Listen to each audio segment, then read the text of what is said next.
All right, good evening. Can y'all hear me okay? Right. So thank you all for being with us. My name's Lou Ann Greenwald. I'm the director here at the Hilliard University Art Museum.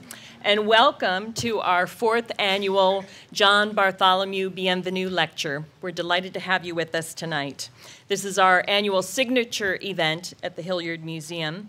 And tonight I want to acknowledge some of our special guests in the audience. Gloria Calais, whose generous support for the museum established this lecture.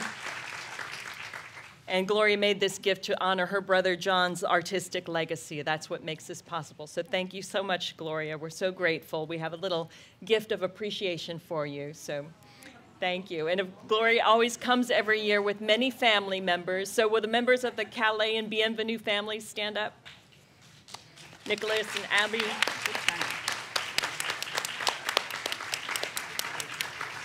Great to have you all with us. I also want to acknowledge our members of the Hilliard Society who hosted the wonderful reception for us beforehand. And special thanks to Jolie and Robert Shelton.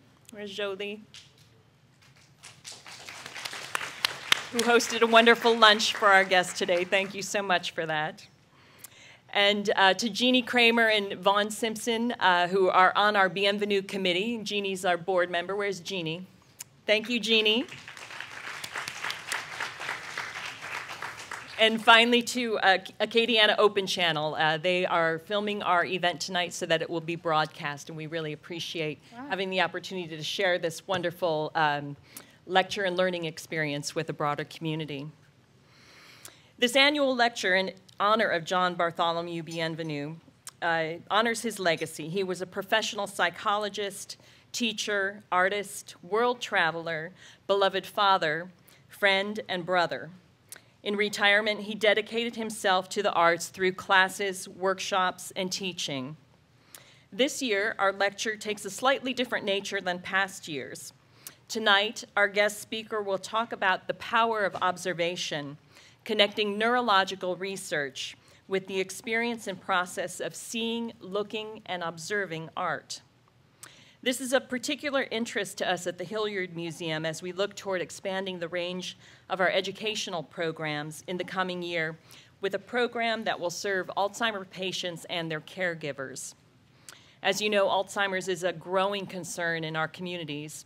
5.7 million Americans are currently living with the disease, and it's expected to reach 14 million by 2050.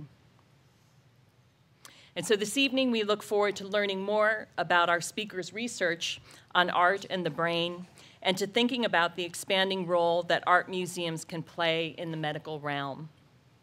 And now I'd like to introduce our speaker, Bonnie Pitman. Bonnie Pitman is the Director of Art Brain Innovations at the Center for Brain Health and Distinguished Scholar in Residence for the Edith O'Donnell Institute of Art History at the University of Dallas in Texas. As Director of Art Brain Innovations, Ms. Pitman expands her research and teaching on the power of observation, meditation, and compassion, and her Do Something New practice to foster brain health. With the Edith O'Donnell Institute, she directs the Art and Medicine program that focuses on the ways museums use their collections in developing close observation of works of art to enhance the diagnostic skills needed for medical practice. Ms. Pitman is the former Eugene McDermott Director of the Dallas Museum of Art, where she championed the transformation of that institution, completing a $187 million fundraising campaign and creating initiatives such as the Center for Creative Connections, the Framework for Engaging with Art Research, and DMA's Late Nights programming. The American Association of Museums recognized her lifetime contributions to the field with the Award for Distinguished Service to Museums in 2011. Following her lecture this evening, Ms. Pitman will sign copies of her book, Ignite the Power of Art, Advancing Visitor Engagement in Museums, which provides an overview of the research and strategies she employed as director of the Dallas Museum of Art to transform that museum through a new understanding of audiences and their engagement. Please join me in welcoming Bonnie Pitman.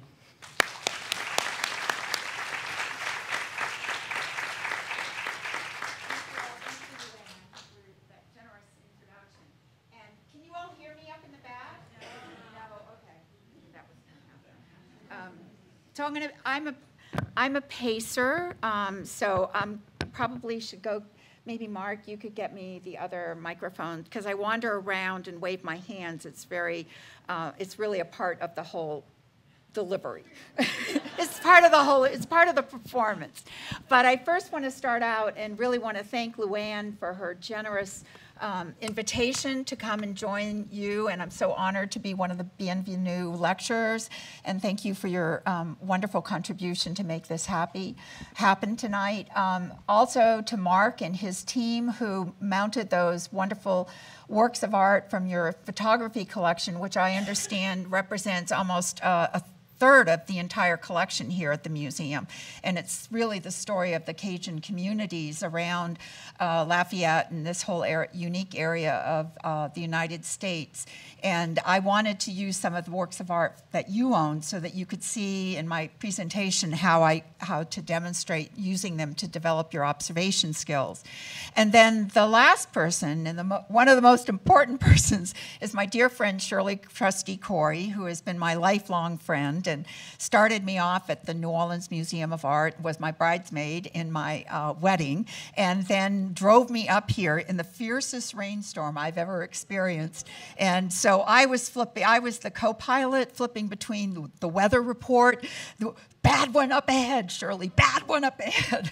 We're almost through this, and it took almost 3 hours to get here, but she never wavered. She just got white-knuckled a few times, and we got here safely. So thank you, Shirley, for joining me today. So I have two hands full, so this is unusual, so everything will wander around.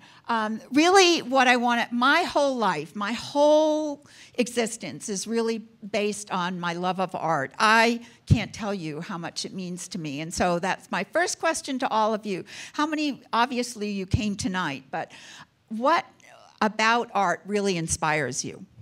So I'll take 4 answers. You can't do it, so it inspires you to look at it? You're in awe. We want people who have awe. That's a great thing. Yes?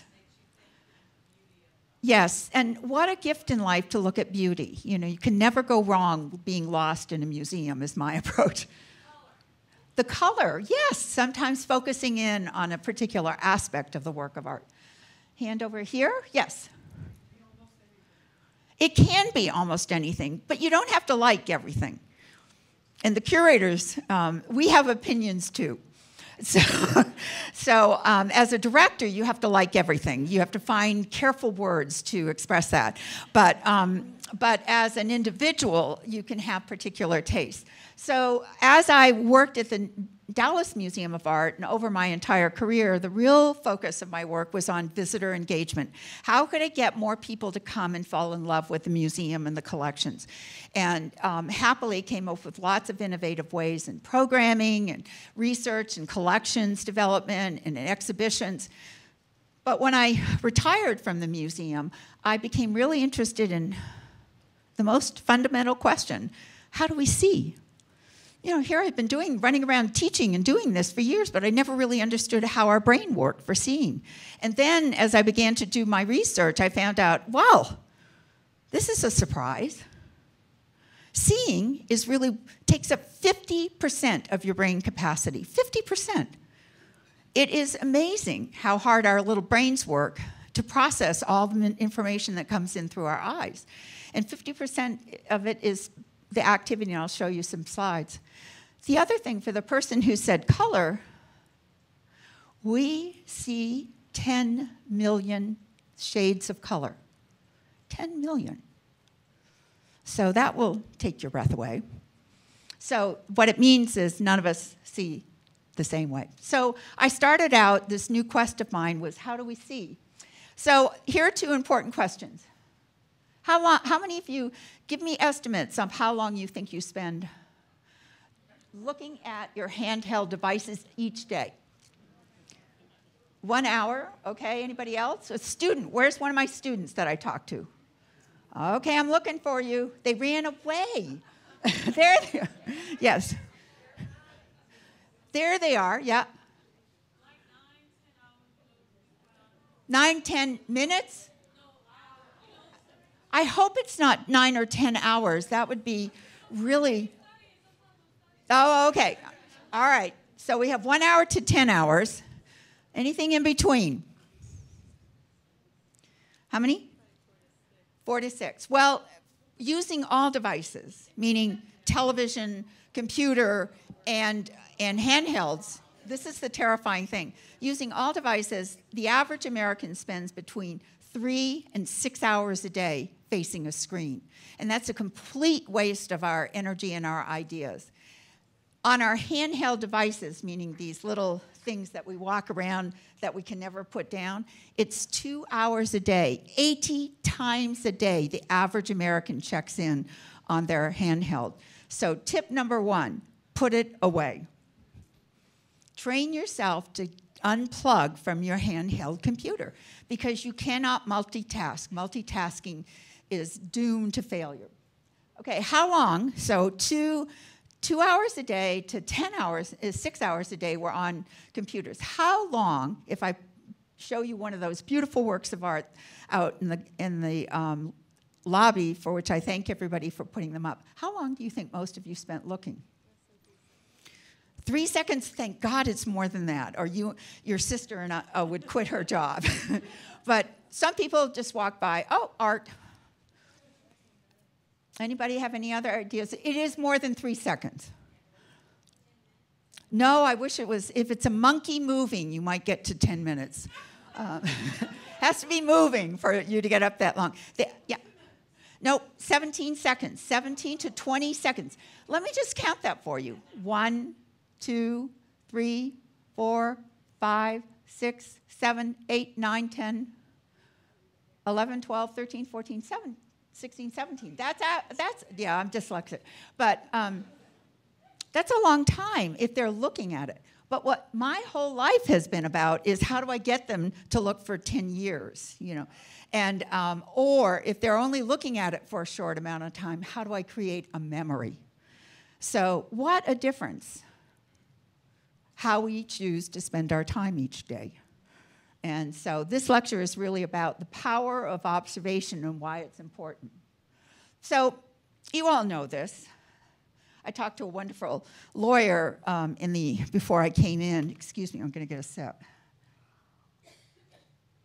And he and I were talking about the way we observe and the way people see. And this is absolutely true. None of us, I'm not going to read the slides because you can read them. I'm just going to talk. None of us see the same way. We all see differently. And it's very important as a curator, as an educator, as a lawyer, as a physician to understand this about it. And this wonderful piece by Picasso is a sculpture that is the same sculpture, just 2 different views. It's like a Janus figure, a figure that you turn a little bit and you see one way smiling and the other way frowning. And this is one of Picasso's poor wives in the later stage of the marriage, as you can probably see. And it was Jacqueline was early in the quadrant there, but she was later in the quadrant. But the main thing is that you inherit biology. Some people are born with colored blindness. Other people are born with certain understanding of the world around them. And these inherited changes in your eye function or in your brain function have a lot to do with it. There are lots of biases. And we have to understand them. And this is what I spend a lot of time with my doctors about because they misinterpret things. They walk into a room and they make an assessment of the patient looking at the patient, but not looking at what surrounds the patient, because that's also part of the story. So are there photographs?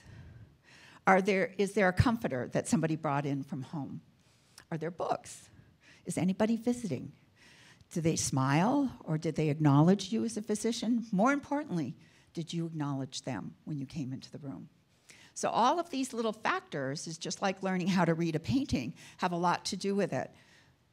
Our mores, culture, religious upbringing, all of these factors influence how we see and how we experience the world around us. Of course, the eye of the beholder can change, and some people see through tremendous sensory experiences. They don't need. Helen Keller had no sight and no hearing, and yet she fully experienced the world around her because she used other senses. And that is something that we have to be open to. And one friend was sharing with me that she went to a dinner party, and they blindfolded everybody, and you had to try to eat dinner without seeing what was going on around you, and how important sound became and touch became. Because if you reach out and grab the glass and you're in the wrong place, so you want to move your fingers up really slowly, feel where the glass is, and then come up. You don't want to just sort of knock the glass over all the way. So it's important. The eye of the beholder has a lot of different points of view. And I love this Elmore Morgan baptizing at the creek, because if you think about everybody sees in different ways, think how differently the parents would think. The child being, or the person being baptized, who is, their spirit is being blessed. The preachers who are in there attending to them.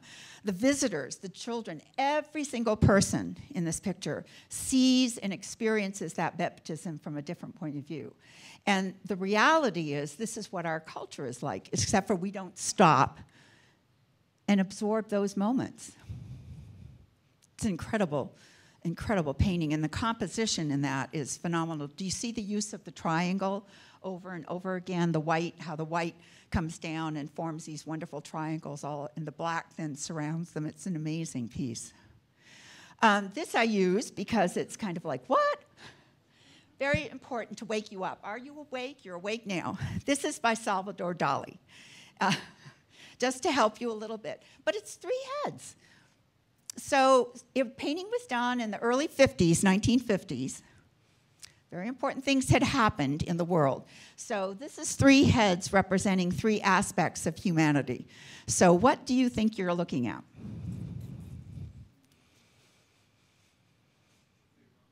Yes. Which one is the nuclear bomb? The what? The largest one, yes, is the nuclear bomb. And so what are the other two? Nature. The importance of nature in the world that we are. And the last one would then be us. Yeah, who we are, yes.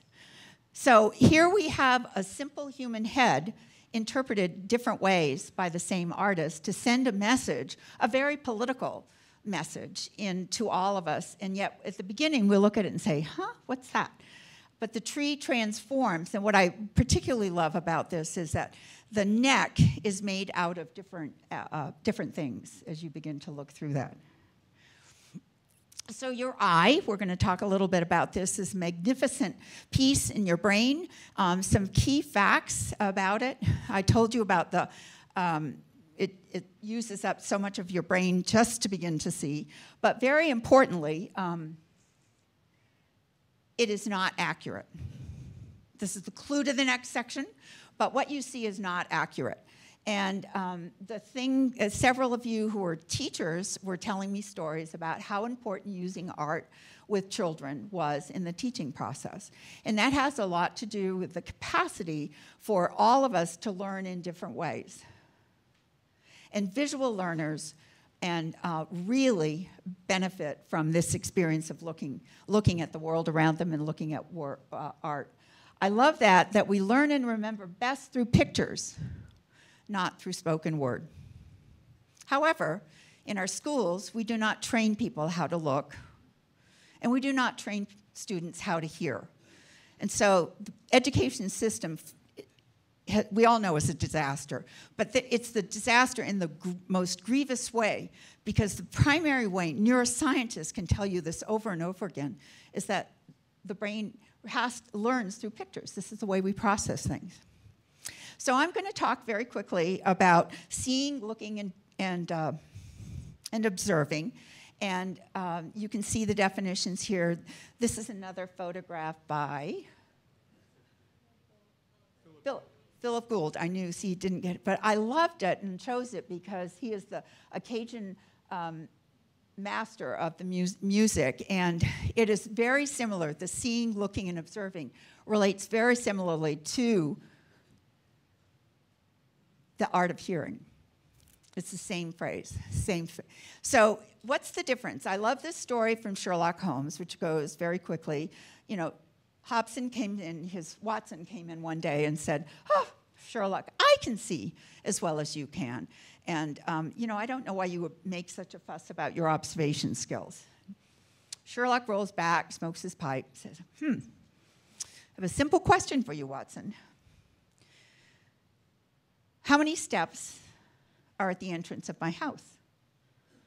Watson paused, said, well, I've come up those steps thousands of times.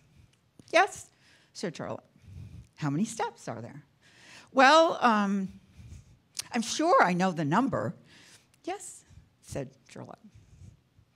And then he took another breath and he said, actually, I don't know the number. And the number was 17. And to this point, here, we do this all the time. How many times have you walked up a set of stairs or gone into a store and you don't remember what you're doing? And that's what the difference between seeing and observing is. And I want you to all leave here observing, understanding the importance and getting skills on how to do that. And this is another magnificent picture in the, that was done by Caffery. This is my coach right here. And, you know, some people would look at that and see the people pushing that huge sugarcane wagon in the front, and others drift right off immediately to the background and see the beautiful landscape and the mist and all of those things that are out there. And so the dynamism in this composition is that those 3 tracks of sugarcane are related to the harvesting of the sugarcane that you can see beyond. Those long parallel lines pull you from the front to the very back of that photograph in an instant. You don't know that. But that's all very carefully composed. And the artist does that. And we just hope you may begin to see it, but by really slowing down, spending more than 17 seconds, you begin to really absorb it, really see it. So seeing is like I scan the room, and there you all are. Lots of people, different ages, different backgrounds, different parts of the community. You notice it, you become aware.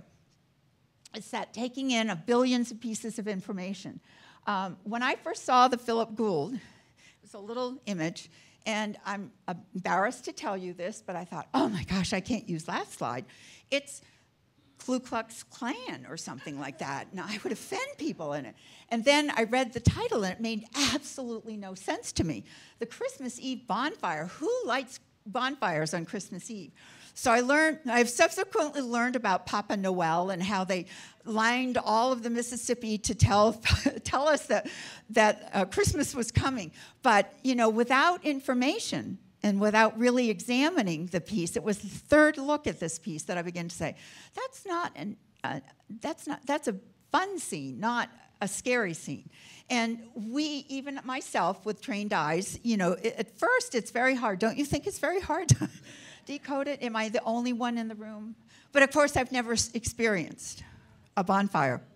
Yeah, so your familiarity, this gets back to the difference, your background, you're bringing up. No experience, you jump to other conclusions.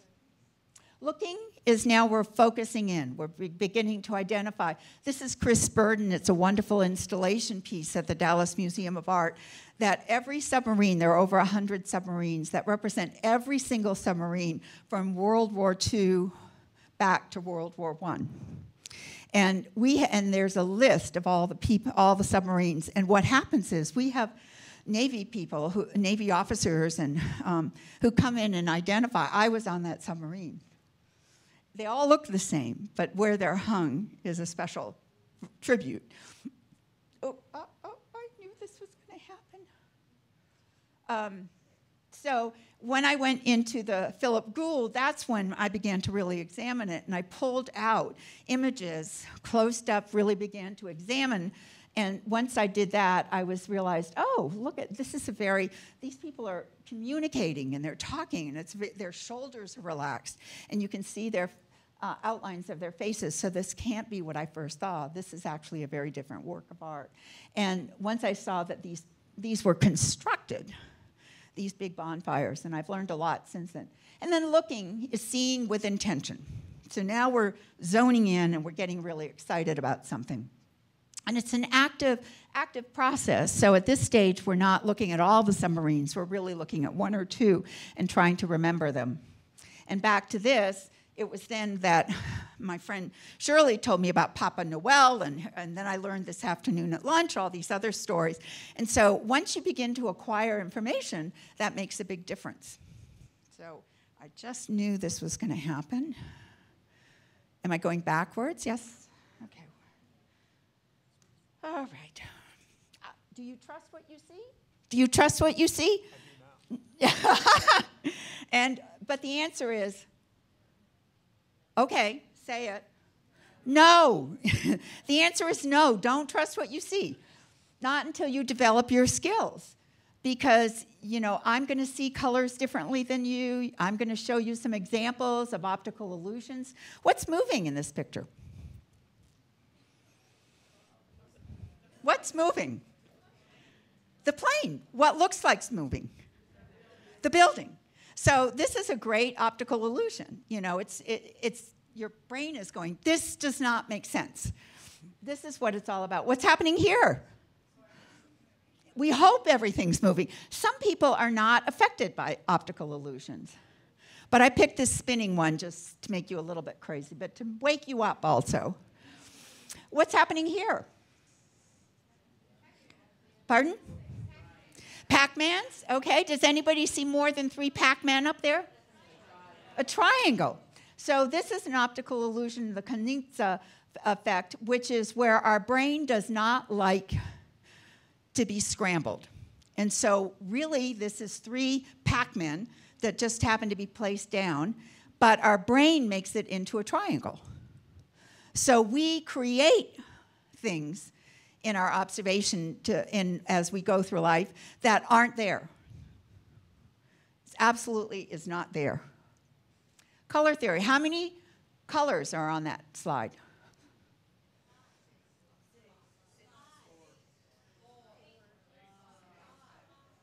Okay. How many say 4? Okay. How many say 5? 5. That would be good if I got 5 fingers up, wouldn't it be good? And how many say, so what colors do the 5 see? Hold on, and the answer is 6, but we'll wait because you're smart and you look at art. So the 5s, somebody from the 5s tell me the 5. Okay. So it's blue, cerulean blue, navy blue, white, orange, and it's the brown bar that crosses between the two that is actually the same colored strip of paper. It's one strip of paper, but it's what on the surrounding background that changes its color. So it is not, I could give you these papers and you would say that's not possible to do, and by the time I'm done with you, you would be scratching your head. But it's a very important skill to understand that our brains operate in different ways. So it's very, very important color theories that are out there. Color theory, as I mentioned earlier, 10 million shades of color that we see. So when you think of the color wheel, remember when we were in school and it was just yellow, green, and brown? I mean, red, yellow, and blue, and a few other colors? Not really. And how many shades of gray do you think your brain sees? So what? 9? 54. Okay, one more guess. What? 1,000? 9,000. Okay, well, the answer is 30. Isn't that interesting? 30 shades of gray. And so, I don't know why, but if your hair is turning gray, you're grateful for every one of those, right? But it is gray is one of those colors which comes from the blending of other colors. So you'd think there'd be a much higher number of those. So just some key facts that I went over before. And the one at the bottom, I think, is really important. And I've talked about 80% of what you learn is really through your eyes. It's the most important sense in your body, 80%. And then the second most important organ is what? Sense. Second most important one would be it's hearing. Yeah, it's hearing. And then it gets into all kinds of neuroscientist controversy, but that one's true. And then the last one, the eyes are the second most complex organ in your body after your brain. And I thought, oh, it has to be the heart, right? No, but of course, I'm in this new field, and so the eyes obviously are a subset of the brain, but it is the eye itself, the actual ocular vision. So when we're looking at something, I'm sure you all know it, when the image processes into your eye, it's upside down. And then not only is it upside down, but it goes to the opposite side of the brain. So in addition to that, then it receives the information via reflected light. So you're not really seeing a thing, you're seeing reflected light that then becomes something because of the way you perceive and process it. And the light receptors then go into your into your optic nerve, which then quickly sends, this happens so fast, you can't believe it, sends them to the back of your brain, and then it gets reinterpreted, and then you say, oh, I see a room full of people. So it's an incredibly, and this is just another slice, we slice the brain open here so that you can see, and we're starting out here. Do you see the little boobly eyes, googly eyes? The retina with all of the nerves endings coming back, how they cross over left and right. And the thalamus is the visual center of your brain. And that's what activates and begins to process the images. But it's not until they get to the visual cortex that you really understand and create meaning. So what we want to do in our work is to develop this, understand the system, and then figure out how do I improve your memory, which is where in your hippocampus, because you need to develop that memory skill to understand the world around you. And I'm happy to say, now being at the Center for Brain Health, that your brains, no matter how old you are trainable, dynamic, adaptable. You can increase your brain capacity, if you so choose, by as much as 10 to 20%. And you just, it's not that you're just doing things the same way. You have to begin to do things differently. But we're developing a whole program on that. So here I am, a humble art historian sitting out there, wandering in the wilderness, saying, why didn't I know all this 40 years ago when I was an art educator? And the answer was, well, we don't think about that. We don't think about how the brain perceives and processes information. And what has been my research is about observation and curiosity, which is how you want to live your life, right? Ever being curious, is a really important function of the brain. And the prefrontal cortex, that's this front part of your brain right up here, is where you create, it's your executive function. It's where you begin to process information and really begin to understand the world around you. And the hippocampus, which is way tucked back in the back here, the hippocampus, right in here and then close to the amygdala, the hippocampus is your memory center.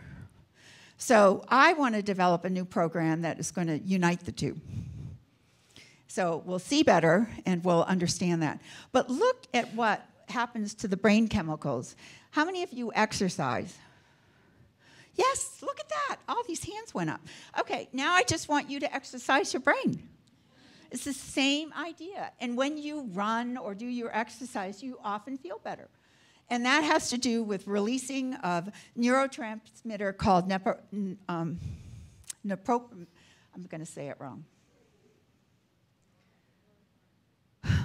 Dopamine. And that, I'm saying it wrong. Who can say it right for me? Dopamine, yes. This is what I'm seriously dyslexic, so I don't actually see the letters the way that you see them up there. I see them, and when I get excited and tired, then I really don't see things. So I make up words all the time. Dopamine, yes, and neoprephin. And so that's your pay attention transmitter. And these chemicals get released in your brain looking at art. So this is a really important skill for all of us to have. And then with my colleagues at the Center for Brain Health, we've started to understand, why you should do this. This is really critical. These are the reasons it needs to be brought into the school system, into the education system, into your lives, because it enhances your creativity and problem solving. It does all these amazing things. It even increases social relationships. Look at all of you gathering today to look at that. And it diminishes bad things. So loneliness, boredom, stagnation, too narrow a focus of your life or the world around you. I mean, great observation of the world around you makes a huge difference. So we're going back to that key point, like the children in this boat going off to school. No two people see the same way, and no two people experience life the same way. So we are going to get in this boat, and we're going off for an adventure. So very quickly, the power of observation. 30 minutes or 15? Whew, okay. We're right on time. This is my coach here. So this is the framework that I'm developing about the power of observation. And it's exciting new for me. Again, why didn't I have this tool many years ago when I was teaching in museums? But now that I understand it, I want to begin to do further research and then publish in it. So it's very simple. It's scanning, attending, connecting, and transforming. And it's in the connecting and transforming that you increase memory capacity. So scanning is that obvious thing of looking at the whole, seeing very quickly. This is in Ellsworth Kelly at the Dallas Museum of Art. It's a quick inventory. Like you might say, what is it? Or is it a triangle? Oh, no, it's not really a triangle. There's a curve there. Is it in the water? Is it on the land? What is it? You're assessing what you're looking at. If you were taking, this is a painting, El Hombre, at the Dallas Museum of Art, and you look at it, what do you see? Very quickly. I'm going to change it if you don't call out something. A man in the heavens. Okay, a man reaching up to the heavens. Yep, that's what it is. It's called El Hombre. And in your collection, in your collection, I use this wonderful photograph by Gerard, and because it looked so beautiful and it had so many stories in it, it just took my breath away. And but in the beginning, you just see, it's a boat in the bayou and what's going on. Or one of our collection pieces at the museum by Travis, the mayor of Hooverville, indicates what? Dispossessed, and this was done, if you look at the date, in the 30s. So he's part of the terrible, yes, the depressed Dust Bowl. Yeah, the Dust Bowl that came down, and you'll see that later. And there's so many people in the from Dallas north to all the way up to Michigan and part of Canada. The Dust Bowl devastated the country, and it was all caused by bad planting habits. So attending is we're slowing down, like we saw in the earlier one. We're looking, but attending is really important. These are two ancestor figures at the Dallas Museum of Art who I adore. And basically, they've been in this pose for roughly 150 years. And they're going to be in that pose forever. And if I could get you all to stand up, and I make this happen in the galleries, you're actually standing on your tiptoes while your knees are bent. And so it's a very active pose. This is not a pose that you can keep for a long time. And I chose them because they represent this moment when, like ancestors who watch over us, our grandparents, our people who go back generations, but they're there present in our lives, and they're helping us. And so these two wonderful figures are attending to us. They're trying to get you to become more dynamic in your looking, more dynamic in your life. And so just like they are eyes wide, mouth open, breath inhaled, they're not just standing there. They are fully alert. And that is the magic of art. And attending with all of your senses. It's not just, you know, I hear conversations. My paintings talk to me. They make music, you know, the colors, they dance. It's a whole creative process for me. It's terrible. My son, when he was growing up, would come up to me and he'd push the button. He'd say, "Mom, stop. I got it. I know that's Picasso. Just be quiet now." And so you know, I have a very vivid imagination. And with El Hombre, what I'd invite you to do is take a section of this picture that you really want to look at. Just take one section and look at it very deeply, and then a couple of you respond. I can tell you about this, but if you do it, it's going to make a difference. So, okay, you pick the stars. All right, good. Stars are good. What about them? The connections between the stars, between themselves and the design.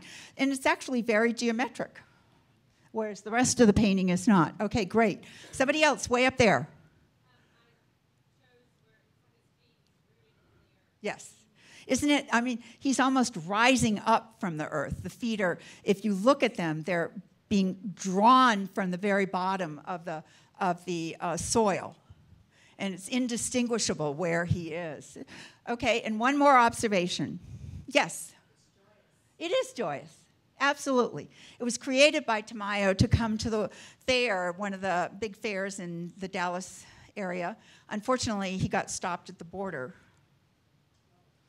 and the painting couldn't come across. And it was a great story about Stanley Marcus going down there to the border with a train and getting him out and reloading it. And they couldn't believe a Mexican artist could paint a big painting like this and it would go to Dallas. So some things never change. And in the Gerard now, I want you to take a piece of that painting. Again, different people answering, but take one section which you're really going to look at carefully and tell us about it, what you see.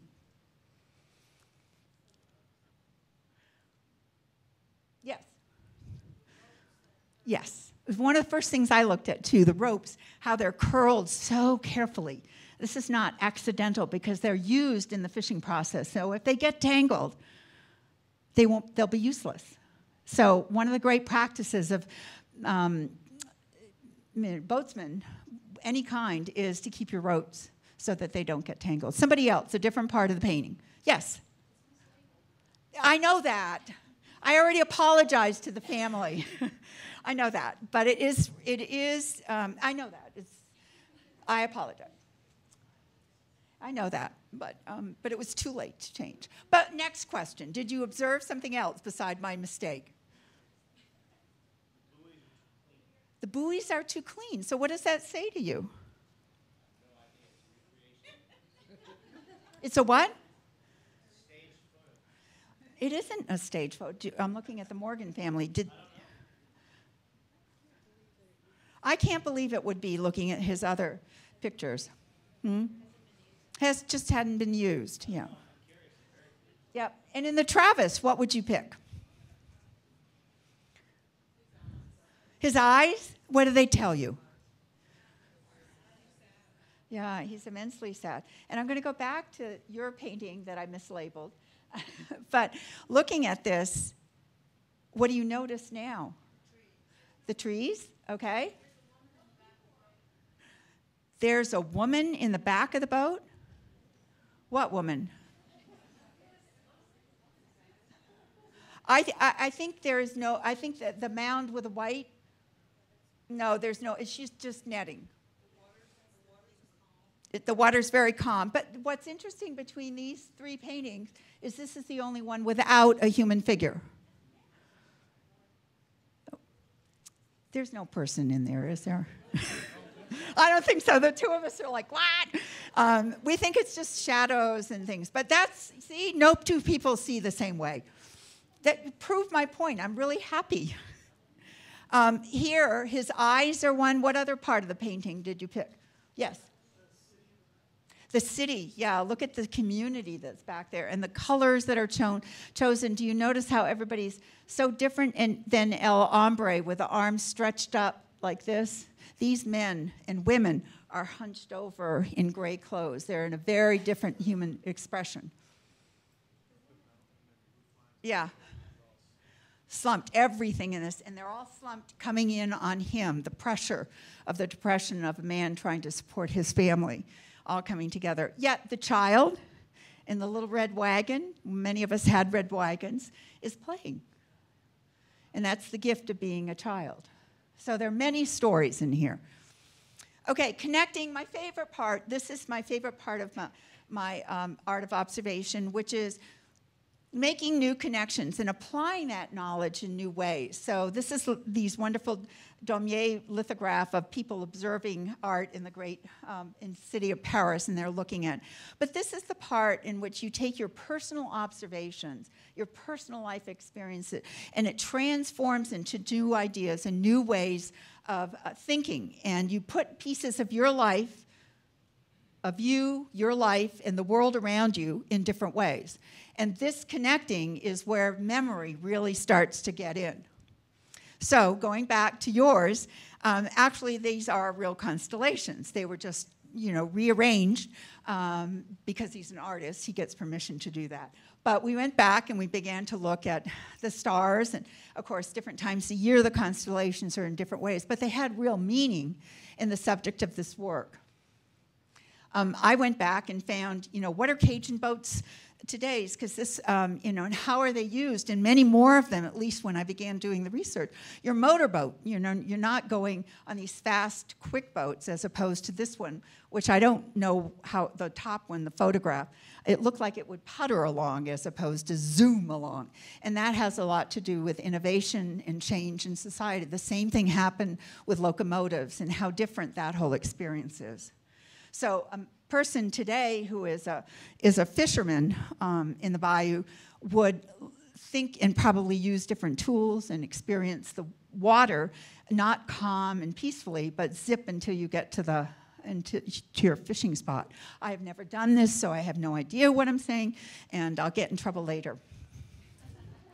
On the Travis, this was the 1930s, and Texas, like Oklahoma and all the rest of the Midwest, this mountain plains country, suffered greatly without any ability to raise crops. But today, the crops are there again, and they've been there for decades. But this has been a transformational process. So this is a photograph of similar to the area where there was the Hoover City in the 30s, and now you go out there, and it's really a working farm. So it's fascinating to me. And transforming, my very favorite, is that moment in which everything comes together in new ways.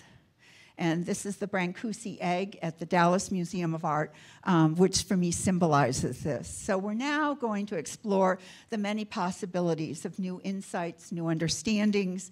We're really going to try to evoke a personal response from people.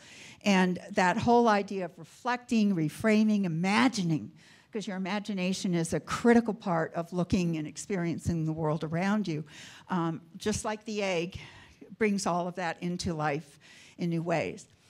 So now when you begin to look at the El Hombre, and I tell you more, if I told you had time, I'd tell you more of the story of this tragic circumstance that he was stopped at the border and he couldn't bring the painting in. And the whole thing, it's a very contemporary painting today, especially in Texas, with a migrant, immigrant situation going on, and crossing the border is a big deal there. So this painting has huge resonance today for our community. Here, I began to listen while I was putting the lecture together to Zydeco music and all kinds of other music while I was forming the Hilliard lecture. So I was having a great time, but the abundance of music here, it's tremendous tradition. And so if I was able to play some of that over this, you'd experience the painting in a very different way. And then, as we know, in the Dust Bowl, there were so many photographers and artists who painted, photographed, and wrote poems. This is one, and wrote songs. This is one of Wooded Guthrie's. So it's in those moments of thinking about the work of art in a new way and you personally responding that change happens. And that's when you're going to say, oh, 20 years from now, oh, I remember that. because you put something of yourself into it. So there we go. The power of observation is scanning, attending, connecting, and transforming. And there's your brain. And I think, and here are some books. Several people asked me, like, where do I begin? Huge amount of research out there, but these are 4 very accessible books. There's The Experience with Art in Neuroscience. Eric Kandel, a Nobel Prize winner who's interested in this field, who I got to meet, but his book is hard to read unless you're ready for rigorous reading in art history. Brain Rules, Medina has a great, very easy read to understand how the brain works, and there's just dozens of them. I have a book policy that I have to, when I buy a new book from Amazon, which is every other day practically, I have to give one away, so I'm in desperate shape to, because I can't keep everything that comes in the door. So I'll take a few questions, and Mark, how much time? Okay, great. So I want to do a little bit of art and healing, but are there any general questions, and did this mean anything to you? Yeah. Talk a little bit about the difference in your ideas of between transforming and connecting. Yeah, great question. So connecting is like weaving. It's connecting the dots. So it's taking experiences or knowledge that you have and saying, oh, I'm going to get to the next step. I'm going to, looking at the Travis, I'm going to go find a place in Texas that looks like that. Or looking at your friend and saying, oh gosh, how come she wears all these different patterns and I just wear one? So then you realize, oh, she's got stripes on. Oh, I've got stripes on. And then you look at the mother-in-law or over here, and she's got flowers, and you've got flowers. So you begin to say, I'm like, you're different, and you begin to make simple connections, very human connections. So that's connecting. New knowledge, new ideas, new ways that you see. Transforming is different. It means you've done that. You can't do transforming unless you've done connecting. Transforming means you take these new ideas, new observations, and you use them. You draw, you write, you have a conversation, not just listen to me talk. That's why I asked questions as I went through. You have to do something yourself to remember it. And it is in that transformational act that the different part of your hippocampus, your memory, goes into action. It's in that part of transformation. And I debate it all the time, should I call it innovation or transformation? And I chose the word transformation because it's an active word. And it says I'm going to come from here and go to here. I'm going to change the way I see the world around me. And so some of the technical skills are, okay, I've focused in, I'm really attending, I'm really beginning to understand, I'm thinking about the relationships. And now, you don't want to do this with everything, but now I really want to remember this. And so it's in that memory that you take action within yourself to create new meaning. Does that help? Yeah. And that is connect the art and the healing, because you can't really change, you can't transform unless you connect. Correct. And that's why this program, it came out of my teaching to medical students and doctors, because they were easy on the first 2. But man, connecting was very hard for the doctors because it meant they had to have a conversation with themselves, with the patient, and with others. And many doctors just want to solve the problem, and especially medical students. They want to come in, check you off, and walk out the door. And how many of you have been in the hospital and seen what I just said happen? Yeah, right. And I mean, it's terrible. And so when they come in, because I have a unique respiratory problem, they just start asking me questions. I won't answer them. And in one visit, they thought, is she deaf? And the doctor said, no, she is not deaf. And they said, well, why isn't she answering our questions? And he said, I wonder if you can figure that out. And so they kept asking me questions, but they were looking at their pads, and they didn't look at me. And I said, when one of you has the courtesy to look me in the eye, then I will talk to you. Yeah. Mm-hmm. Mm-hmm. Yeah. And so if you don't connect with connect with the patient, they're more open to working with you. Yeah, that's right. Healing happens. Yeah, healing happens. It's amazing. And so all of this all of the art of observation, power of observation comes out of my experiences of teaching doctors, medical professionals, because it's such an important part of my life. Yes, way up in the back.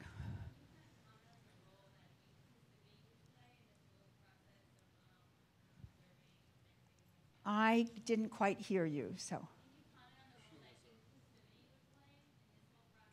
Can I comment on the role?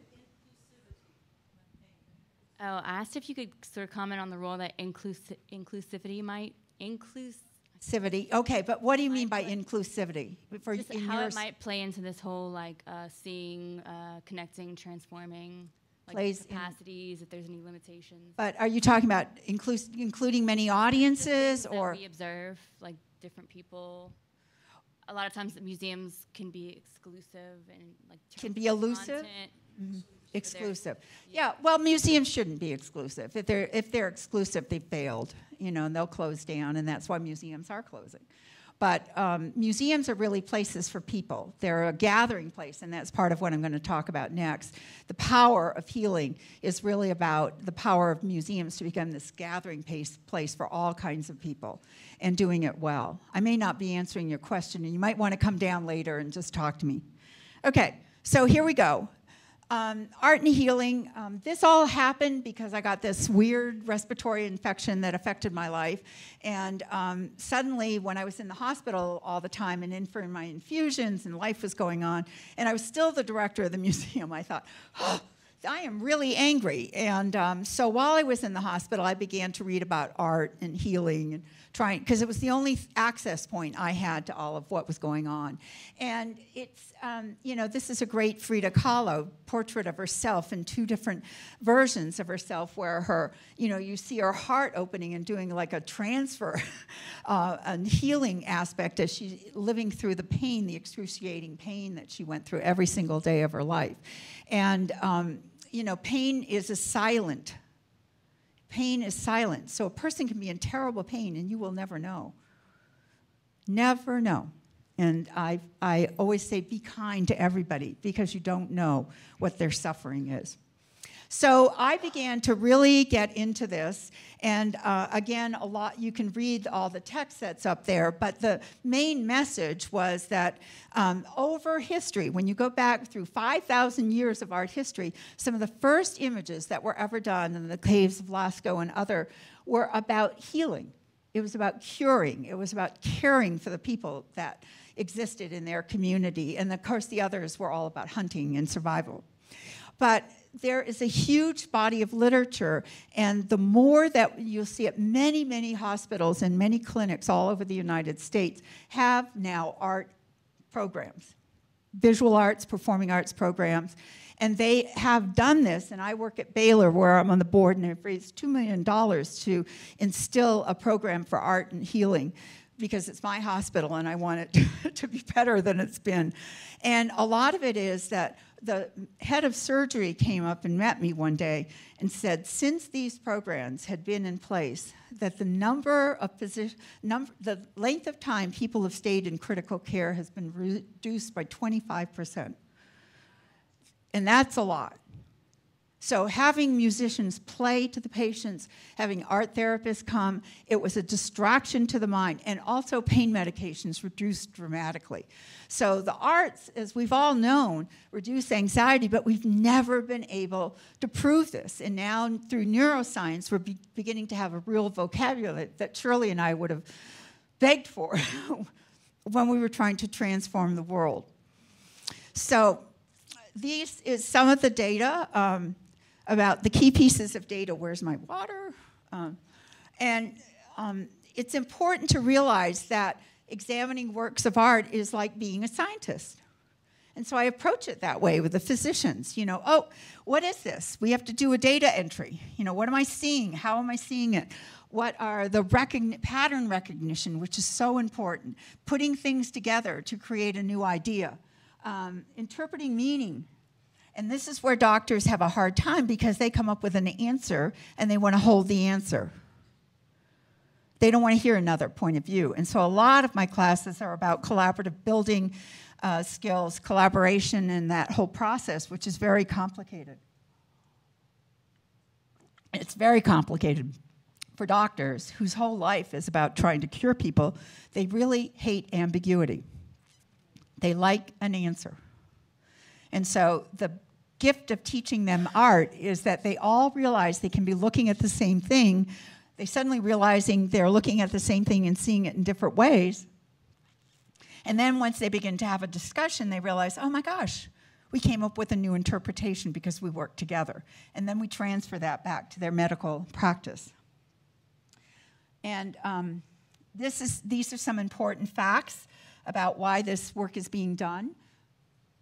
How many of you have a chronic illness? Nobody in this whole auditorium? That includes a chronic illness is any illness that hasn't been cured in 6 months. So it could be anything from diabetes to respiratory problems, AIDS, cancer, mental illness, anything that hasn't been cured in 6 months. Now I'm going to ask a question. My God, this is a healthy community. I'm moving to Arcadia. Normally, almost all the hands go up because either they have one or somebody they know has one. But in general, 1 in every 2 people have a chronic illness. And it is more than any other factor, it is the leading cause of death and disability. So it is rampant. And Alzheimer's is in this, and autism is in this, all of these, this is a huge family. These are some of the trends that are going on in medicine and in society that I wanted to talk about that have led to the power of creating art and healing programs. Loneliness is the biggest factor of depression and isolation in the United States. And people don't know how to create community anymore. Remember when you probably all know your neighbors because I'm in Paradise, but on my street, I live in a condominium. I know 1 in 10 people in the building. It takes real effort. And they all talk about me because I get in the elevator. Oh, how are you? I haven't seen you before. What do you do? And so I've been identified as this chirpy little person in the elevator. But it is the age of loneliness, and it's a tragedy. It's a tragedy because we create it, and we can solve it. It's reaching out and touching another person and bringing them in. And museums are a great place to deal with these, this tremendous issue in front of our society, and the statistics are only going to grow. Mindfulness, the whole act of mindfulness, careful looking, staying present in the moment. I talked to several of you about how important this is. And museums are the perfect place to do, they do yoga at the museum. By the time Luann's done, it'll become a center, a convening point where you can become aware of your life and the experience around you. It's a very simple, it's paying attention on purpose in the present moment without judgment. It means I'm not coming in and knowing my feelings in advance. I'm coming in and being. It's the difference between doing and being. And being requires being present. When you have a conversation with somebody, you look them directly in the eye. You listen to what the words are. Being present is all of your senses. And these are some of the facts around mindfulness that are proven. There's roughly now 3,000 articles published by physicians and neuroscientists about the power of mindfulness in healing and in medical field, but also now in the business field. So, if you can reduce 58% of somebody's stress by doing mindful practice, that's worth thinking about. And it's a very powerful use now in doctors dealing with depression. So, time? We're okay. And you can leave whenever you want to. Do you want me to still keep going? Keep going. Just do it. I love that. Patient care, this is the most important first step when you start to develop your programs, is to think about the patient. So you're talking about autism and Alzheimer's, these other programs, they are patient-oriented. And many of them, it means patient and caregiver. The children or the adults can often not come without their caregiver. So you're developing a program with 2 very important components. And I love, this is a Mary Cassatt at the Dallas Museum of Art, of a mother There's nothing like a parent, male or female, holding a child that expresses the true power of the therapy of holding joy and goodness. I mean, everybody who picks up a grandchild or a baby that's their own, you know, you watch their whole body physically changes, the dynamics change. For artists, a hugely important part of many artists' life, and someday you'll have to bring me back and I'll give you this whole talk on the artists and healing and how powerful it's been over centuries and what we can do with it today, but that's not tonight. But I gave you this one example. Many of you know Matisse had cancer, and after his cancer surgery, the wounds didn't heal, and so he couldn't walk. And so after that, and create the works of art that he had done for so long, so he created the paper cutouts. He had attendants hand color the painting, and then he would cut them out, and they'd be arranged in this new studio in new ways. And so here's an artist of great renown that used his medical condition to create another whole chapter in his creative life. And that's what art can do. Meaningful Moments is one of the programs at the DMA, which is dealing with Alzheimer's patients who come on a regular basis.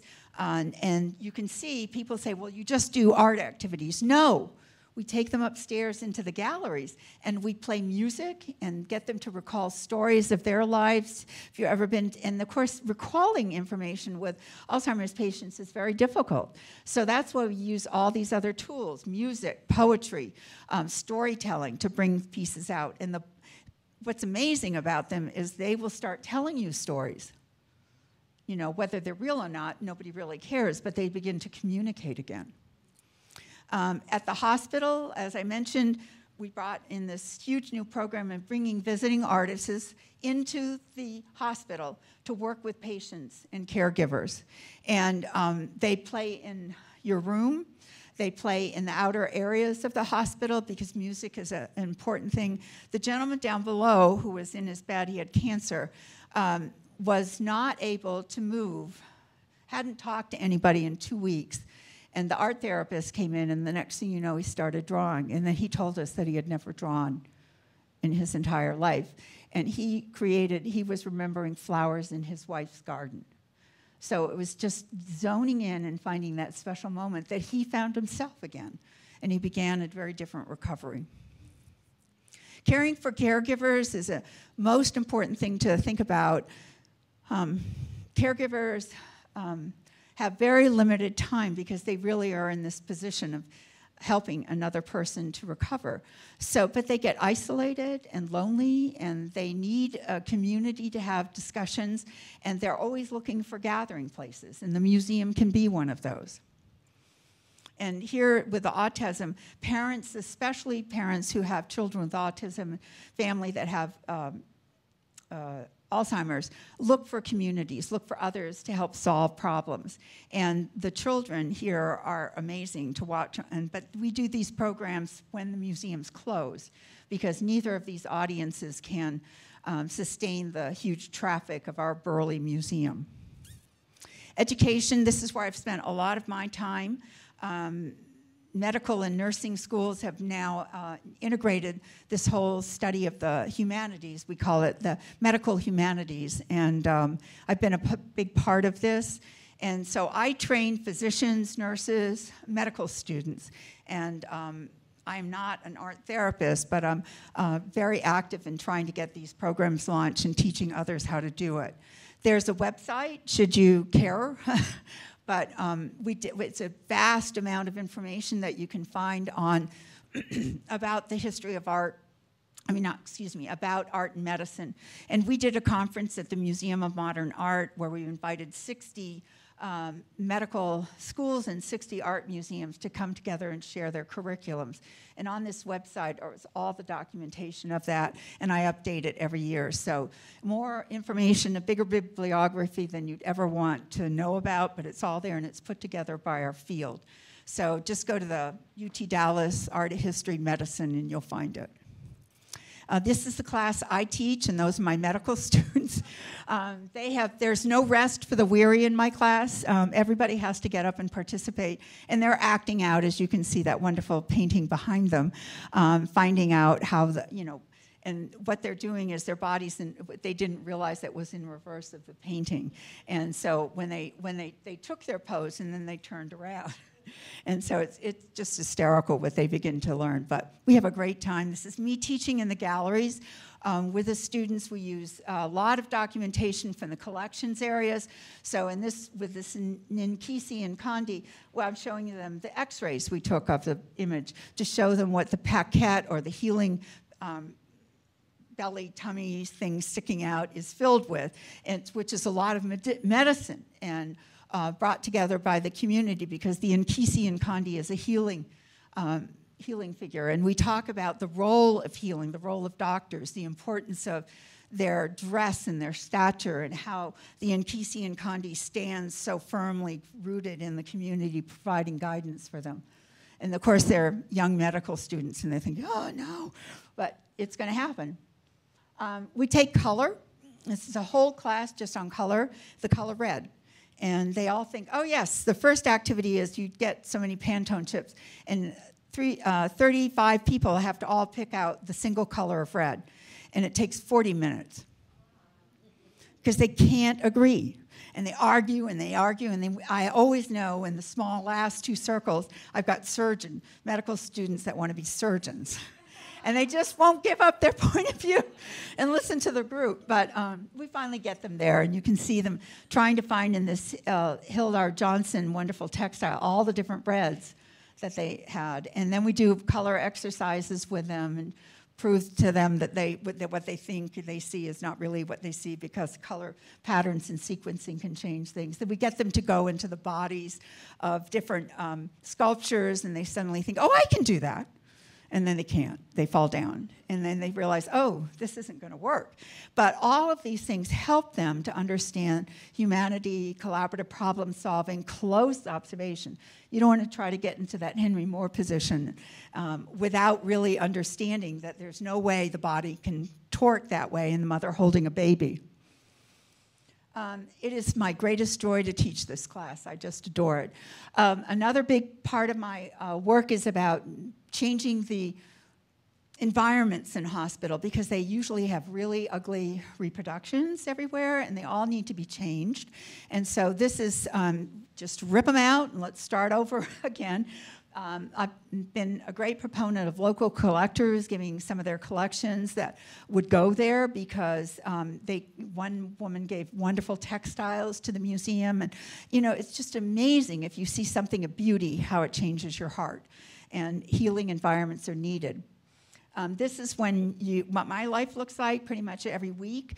They're doing some tests, some scans, some experiment on me, and you go into these white, clinical, awful rooms, and you wonder, why am I here again? And I keep saying, we need to get this painted up here. What about if we start putting, pictures inside the CT scan? And they're all just going, really, Bonnie? Because they all know me by now. And I described to them the Rothko Chapel, and now the Baylor team has come down to see the Rothko Chapel. Consider that a real success, because this is a place of healing and meditation. And these are beautiful paintings, very abstracted paintings on the wall of just the colors gray and maroon, and they shift your observation, but the more you look at them in this changing daylight, the more you see. The more powerful they become. A wonderful friend, John Pomara, who is on our roster, did this. These are murals, 9-foot-long murals outside of the oncology radiology rooms. So instead of just walking through these great white, ugly panels, we decided, the art committee, that we would commission John to make these incredible murals that fill up that space. So as you go in, they're very calming, filled with color, and that's the image you take in for your x-rays, rather than just a white wall, and John himself is a cancer survivor, so it was very meaningful for him to do this. At Clements, I'm working with them now on a new wing of the museum. We're lucky enough there to have wonderful art budget, and this is a commission by Spencer Finch to go into the lobby, and it makes a big difference, and we have a beautiful collection there. And then at the DMA, going back to the DMA, there are wonderful objects of healing. The first one is a African mask that this is used in healing practice, and you can see from those wonderful coiffures of the hair that are all spun up there, her energy is there in her head. It's in thinking. It's radiating out. And her teeth, her mouth are open. So the breath is coming out. And those are wonderful depiction. And the way this mask is worn on the top of your head. Do you see the strings down below? So it's worn on the very top. So it's an extension of your body and mind and spirit, and then the entire costume covered the body. So this powerful figure came out when there was need for the community. People were sick and they needed to be healed. Just like the great bed that we have, on the next floor. And the bed is the same thing. If there are practitioners who heal, then you need places to heal. And I had taught this bed for 10 years at the museum, and then I came home from one of my extended visits to Baylor, and I walked in and I looked at the bed in a way I had never seen it before. I thought about all the people who lived and died in the bed.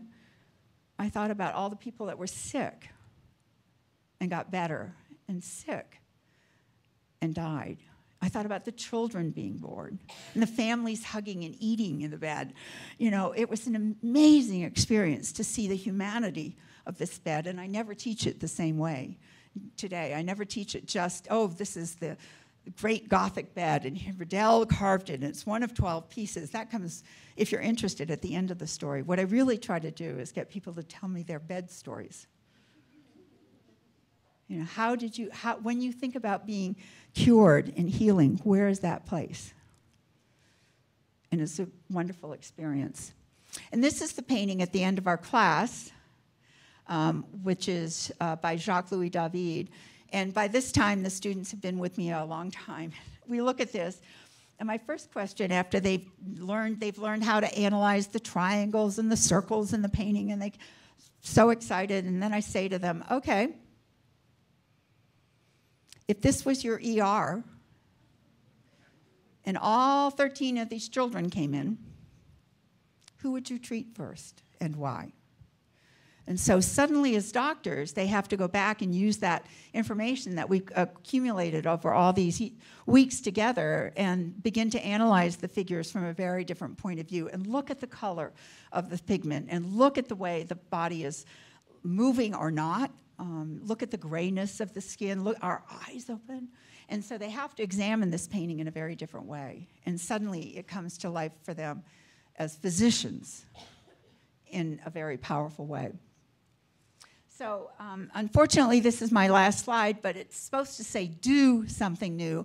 I have a practice that I developed as a result of being dealing with my chronic illnesses. And so every day, I post something new that I have done that I've never done before. And today is day 2,638 or 9. I can't remember, 38. I think it's 39. And I'll definitely be posting things about today. But it is a practice that I've developed because it slows me down, makes me focus on the moment, all these moments that otherwise would pass by. Today I took a picture, I hope it was okay, of your beautiful china and the place settings because they were so gorgeous. And it was the way my grandmother used to set the table. We don't set tables like that today.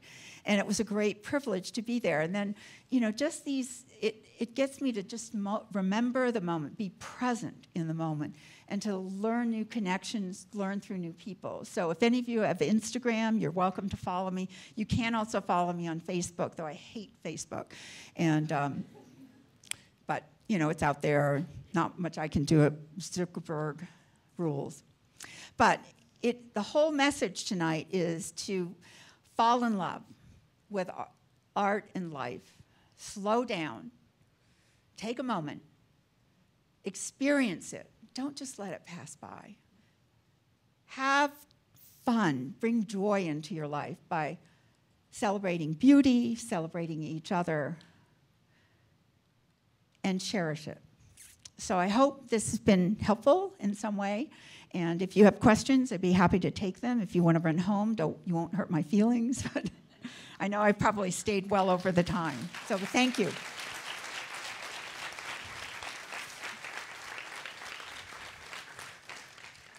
So were there any questions, or you just want to run home? Oh, I don't know. I have no idea. In the lobby? Yeah.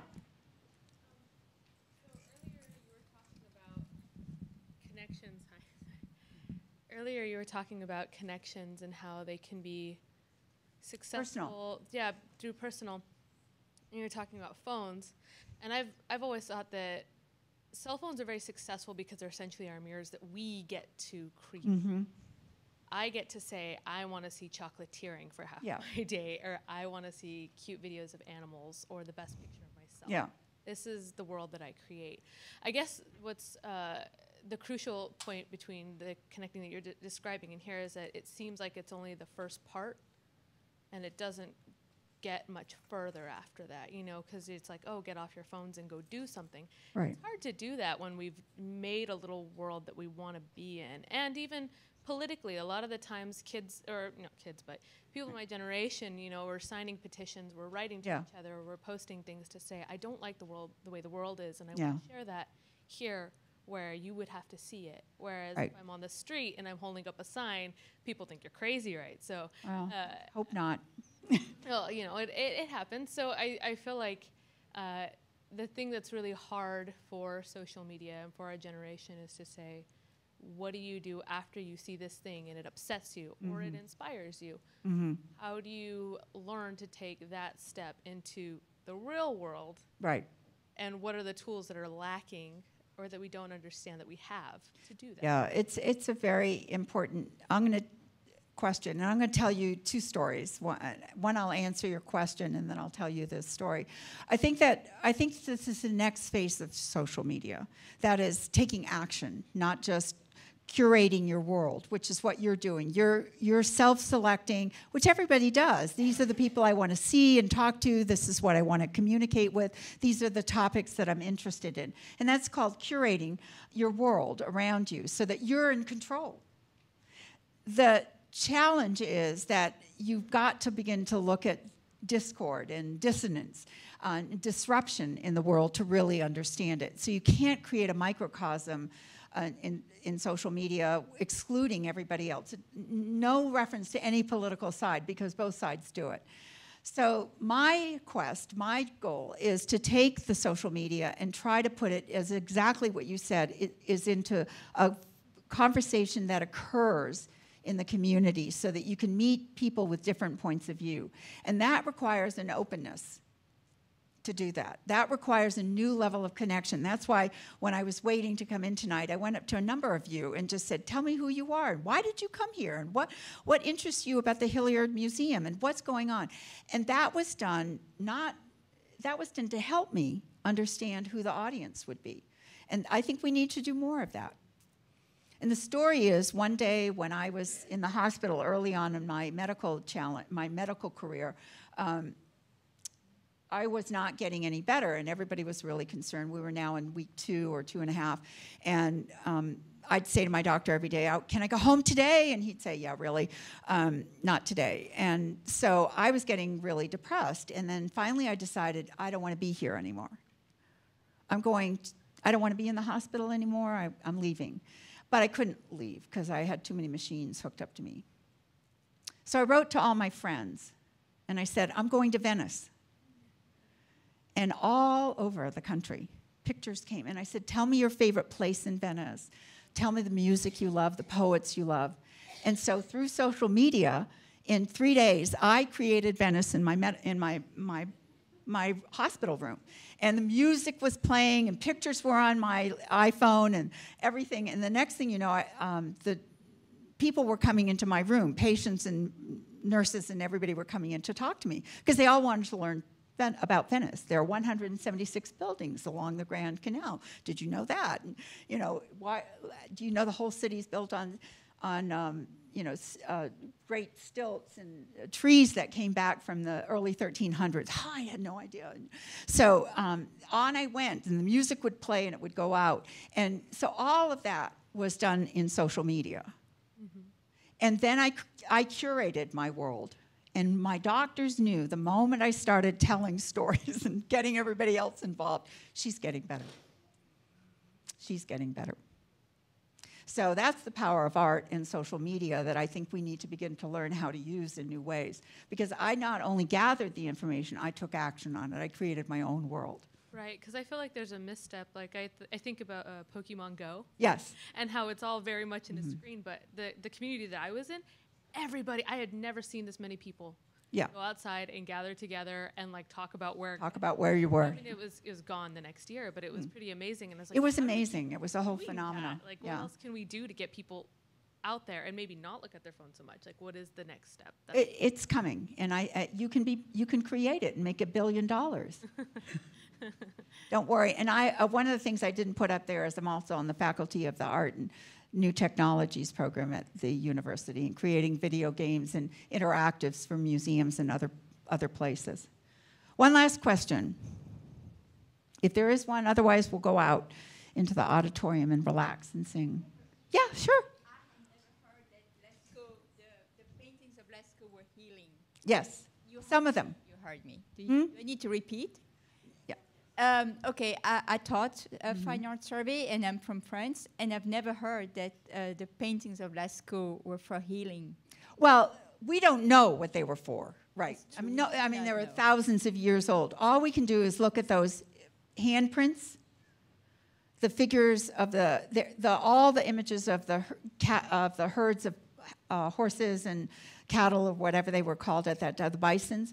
Those are all there to feed people. They were the nourishment. And there are many pictures of the hands and of people that are gathering in small groups and acting out in different ways. And part of that interpretation is that they were there taking care of the community, healing the community, naming the community, identifying themselves in those practices. So I'm not saying all of Lascaux is healing, but I think it's a new interpretation based on understanding how people have done this. The Hopi Navajo people have great traditions in doing this. And if we go back and look at civilizations all over the world, they have masks and drawings on the rocks. It doesn't matter. But you begin to really understand them. And many of them about, I am here. I am a part of a community. And the community has to care together, bring food and care for the sick. Because there in Lascaux, there are images of people laying on the ground and others looking at them. That's just what it is. Thank you. So, okay, well, you're free to go home. Thank you.